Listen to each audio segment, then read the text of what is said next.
Paolo Avellino agad na bumisita at kinamusta si Kim Chiu sa kasagsagan ng Bagyong Carina. Sa kabila ng hamon na dala ng Bagyong Carina, naging di mabilis ang pagyakap ni Paolo Avellino sa pagbisita sa kanyang napag-uusapang kasintahan na si Kim Chiu. Sa mga oras na yaon, tila hindi nakayanan ni Paolo ang kalagayan ni Kim, lalo na't ang mga pagbaha ay nagpalubog sa mga lugar sa Metro Manila. Kasabay ng walang humpay na pag-ulan na nagdulot ng pagbaha sa iba't ibang bahagi ng lungsod, walang pag-aalinlangan si Paolo na alamin ang kalagayan ni Kim, na bumubuhos ang labis na pangangalaga. Agad siyang nagtungo sa tahanan ng aktres upang masiguradong ligtas ito mula sa banta ng kalamidad. Ang reaksyon ng mga tagahanga ay naging mainit sa kilos na ito. Nagpapatunay sa tunay na pagmamalasakit ni Paolo kay Kim.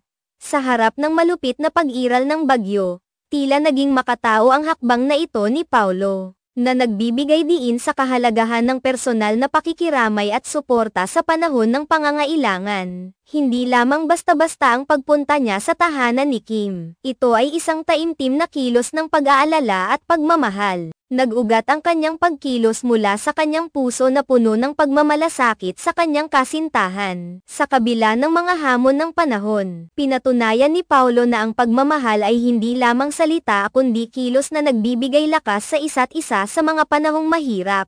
Ang pagpapahalaga ni Paolo sa kaligtasan at kagalingan ni Kim ay naging inspirasyon sa kanyang mga tagahanga at taga-subaybay. Ipinakita niya sa publiko na ang pagiging totoo at tapat sa mga mahal sa buhay ay hindi nauubos kahit sa gitna ng unos. Naglalaman ng higit pang mga tagahanga ang mga oras na ito, sa parehong tagumpay at kabiguan. Gayunman, ang pagmamahal at pag-aalaga ni Paolo kay Kim ay nagbukas ng mga puso at nagbigay daan sa mga individual na masaklo ang kahalagahan ng pagiging tapat at tapat sa panahon ng pangangailangan. Sa kanyang simpleng ngunit may bilog na pagkilos, isang mensahe ng pag-asa at pagmamahal ang ipinadala ni Paolo sa kanyang mga tagahanga at sa publiko. Ito ay isang paalala na sa kabila ng mga pagsubok at paghamon na dala ng buhay, ang tunay na pagkakaibigan at pagmamahal sa isa't isa ay magbibigay lakas at patuloy na magpapalakas sa ating lahat. Sa kabuuan, ang pagbisita ni Paolo kay Kim sa gitna ng hagupit ng bagyo ay hindi lamang isang simpleng kilos ng pagmamahal kundi isang makahulugang pangyayari na nagdala ng liwanag at pag-asa sa mga puso ng mga nakakakilala at sumusuporta sa kanilang pagmamahalan.